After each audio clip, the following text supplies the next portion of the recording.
இன்னைக்கு கடவுள் நம்மளுக்கு கொடுத்துருக்க வசனம் 2 நாளாகவும் 26-21.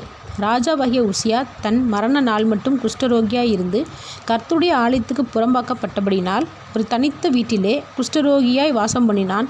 அவன் குமாரனாகிய யோதாம் ராஜாவின் அரமனை விசாரிப்புக்காரனாய் இருந்து தேசத்தின் ஜனங்களை நியாயம் விசாரித்தான். இந்த வசனத்தை கொடுத்து கடவுள் மட்டும் என்ன சொல்ல பார்ப்போம். ராஜாவாகிய உசியா ரொம்ப அதிகமான உயரத்துக்கு புகழ்ச்சிக்கு வந்ததால் அவருக்கு மன மேட்டிமை குணம் வந்துருச்சு. அவர் தான் எல்லாமே நினைக்கிறாரு. இந்த குணம் கடைசியில் தேவனுக்கு பிடிக்காத காரியத்தையும் செய்ய வைக்குது. தேவனுக்கு ஆசிரியர்களுக்கு மட்டுமே தூபம் காட்டணும், தேவனுடைய வேலைகளை செய்யணும்னு உசியாவுக்கு தெரிஞ்சிருந்தோம் ஆசிரியர்களை தூபம் காட்ட விடாமல் அவனே தூபம் காட்டுறான். அப்போது ஆசிரியர்கள் இப்படி செய்கிறது நல்லது இல்லைன்னு எடுத்து சொல்கிறாங்க. ஆனாலும் அவங்க பேச்சை கேட்டு கோபம் தான் அடைகிறான். அப்போ அந்த நிமிஷமே உசியா நெத்தியில் குஷ்டரோகம் காணப்படுது.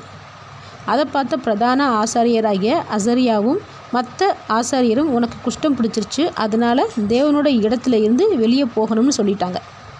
அப்போ அவனும் ஒன்றும் பேசாமல் வெளியே போயிட்டான். இந்த குஷ்டம் அவனுடைய ஆயுள்காலம் முழுவதும் இருந்து தனிமையிலேயே வாழ்ந்து இறந்து போயிடறான். இறந்து போனதுக்கு அப்புறம் கூட உசியாவோட முன்னோர்கள் அடக்கம் பண்ண இடத்துல அவன் அடக்கம் பண்ணாமல் அதுக்கு பக்கத்தில் இருக்கிற ஒரு இடத்துல அடக்கம் பண்ணுறாங்க. சில பேர் இப்போ கூட எல்லாரும் ஒன்று தானே, ஏன் பாஸ்டர்ஸ் மட்டும் ஆல்டர்கிட்ட போகணும், தேவனுக்கு வேலை செய்யணும், நம்ம செஞ்சால் என்ன தப்புன்னு நினைக்கிறாங்க. தேவன் ஒவ்வொருத்தவங்களுக்கு ஒவ்வொரு வரத்தை கொடுத்துருக்குறாரு. இப்போது நம்மளுடைய சொத்துக்கு வேறு யாராச்சும் உரிமைப்பட்டவங்கன்னு சொன்னால் நம்மளால் ஏற்றுக்க முடியுமா? நிச்சயமாக இல்லை. அதுபோல தான் தேவன் லேவியருக்கு ஒரு பெரிய வரத்தை கொடுத்துருக்குறாரு.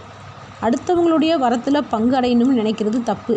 அதனால் உசியா போல் தலைகணத்தில் நடக்காமல் தேவன் நமக்கு என்ன வரம் கொடுத்துருக்குறாரோ அதில் உண்மையாக தேவனுக்கு பிடிச்ச மாதிரி நடந்தால் மட்டும்தான் ஆசீர்வாதமே தவிர போட்டி போட்டு பொறாமையினால் தேவனை வணங்குறதுல எந்த ஆசீர்வாதமும் இருக்க போகிறது இல்லை. ஆமேன்.